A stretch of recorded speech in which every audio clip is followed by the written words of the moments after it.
안녕하세요. 텍스템의 핵심을 읽어주는 토크IT의 세미남 고성 PD입니다. 2009년경부터 빅데이터를 처리해야 되는 수요가 증대하면서 자연스럽게 키밸류 형태의 NoSQL DB들이 우죽순처럼 생겨났는데 10년 넘게 인메모리 NoSQL DB 분야에서 레디스는 부동의 1위를 유지하고 있습니다. 이번 세미남에서는 빠름을 최우선 가치로 생각하는 레디스의 어떤 피처가 기업 시장에서 인메모리 NoSQL DB의 리더가 되게 만들었는지 구체적으로 살펴보겠습니다. 일단 레디스 얘기를 시작하려면 히스토리 잠깐 얘기해 볼까요? 네네, 좋습니다. 네네. 네, 지금 화면에 이제 보시는 영화 배우 아닙니까? 저 두 분? 윗분이 주인공, 위에 분이 악당 이런 식으로.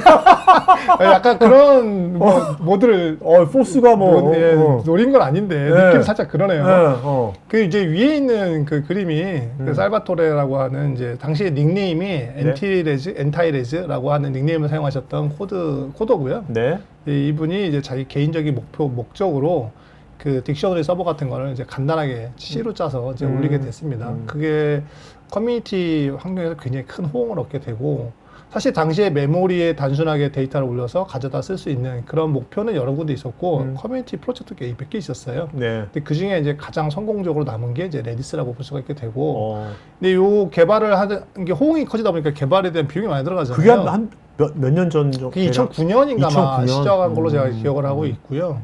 그 중간에 이제 개발 펀딩을 해주는 업체들이 이제 VM웨어, 나중에 피포탈이 나타나게 되고, 그리고 또 나중에 현재 지금 레디스 인코퍼레이션의 전신인 레디스 랩스라고 하는 회사가 이제 펀딩을 하고, 그 다음에 그 살바토레를 이제 영입을 하면서 네. 이제 레디스를 굉장히 기업화해 나가는데 영향을 끼치게 됩니다. 그래서 지금 처음에 살바토레가 위에 있는 분이 살바토레고, 네. 살바토레를 당시에 영입을 하게 된 레디스 랩스에 있었던 CTO 이프타치라고 하는 분이 이제 밑에 있는 분이 되는 거죠. 저분은 그러면 두 분 다 지금 다 레디스에 계시나요? 아니면은? 예, 두 분 다 계시고요. 지금 현재 지금 이제 살바토레는 그 백엔드 엔지니어의 이런 역할 같은 걸 하시면서 약간 위자드 같이 하고 싶은 걸 하시는 그런 스타일이시고, 오케이. 예, 지금 이제 이프타치는 공동 대표로서 CTO이자 공동 대표로서 지금 레디스에서 활동을 하고 계십니다.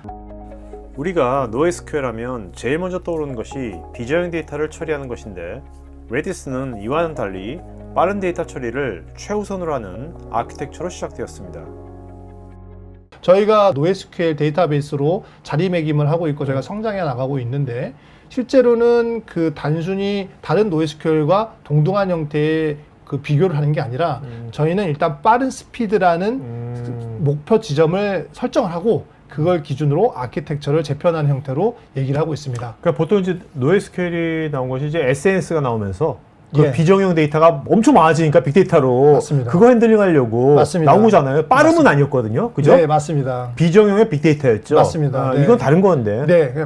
빠름으로만. 맞습니다. 예. 정확하게 보신 것 같아요. 네. 관점이 여러 가지가 있어요. 데이터가 너무나 많이 들어오니까 어떻게 하면 저장을 좀 더 빠르게 할 것인가, 오케이. 아니면 쿼리를 어떻게 좀 더 빨리 할 것인가. 그러니까 이런 스피드 관점이 대부분 백엔드 관점이지만, 레디스는 항상 프론트엔드와 개발자의 관점에서 빠른 딜리버리를 목표로 하고 있다는 거죠. 아이씨. 예, 그 점을 저희가 놓치지 않고 밑에 있는 것도 엔터프라이즈를 지원할 수 있는 형태로 계속 유지하려고 확장해 나가고 있어요. 그러니까 이제 이게 요새 NoSQL 관련된 데이터베이스 되게 많지 않습니까? 많죠. 많은데 이제 그것들이 이제 태생이 어떤 목적을 갖고 어떤 네. 미션을 갖고 만들어졌느냐가 네, 그거에 이제 기반 기술이 되고 아키텍처 되는 거잖아요. 맞습니다. 이제 어떻게 보면 이제 레디스는 이제 그런 목적으로 한 거네.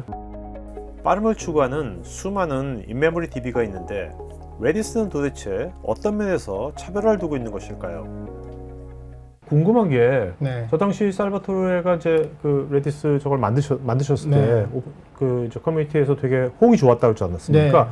근데 아까 2009년 그때쯤에 멤캐시란 것도 이미 있지 않았나요? 오픈소스에서? 예, 그렇죠. 네네. 예, 사실 근데 멤캐시 많이 쓰고 있었어요. 있을 텐데, 예. 유사한 것들이 많이 있었을 텐데, 예. 왜 레디스가 이렇게 각광을 받고 호응이 가장 큰 이유가 뭐 있을 거 아니에요? 이유가. 예, 보통 이제 오픈소스에서 나온 것들은 굉장히 좀 설익은 솔루션들이 등장을 하는데, 사용자들이 그걸 사용하기 시작하면서 쓸만하다고 판단이 되면 기업의 적용에 대한 고민을 하게 되거든요. 근데 그 기업의 적용에 대한 고민의 여러 단계가 있습니다. 처음에는 일단 뭐 단순한 목적, 빠른 스피드 하나로 쓰지만 그게 대규모로 사용이 되게 되면 그때부터는 이제 안정성에 대한 고민이 발생하게 되고 그다음에 확장성에 대한 고민도 동시에 고민이 되게 되죠. 네네. 그래서 제 생각에는 여러 가지 당시 키밸류 스토어 중에 이제 레디스가 좀 우월하게 레플리케이션 같은 걸 잘 만들고 스케일러비티도 복제가 되니까 그렇죠. 메모리를 날아가지 않으니까 그냥 죽어도 계속 서비스 유지가 될 수 다시. 있게끔 해주는 오케이. 그런 환경. 그다음에 스케일러비티와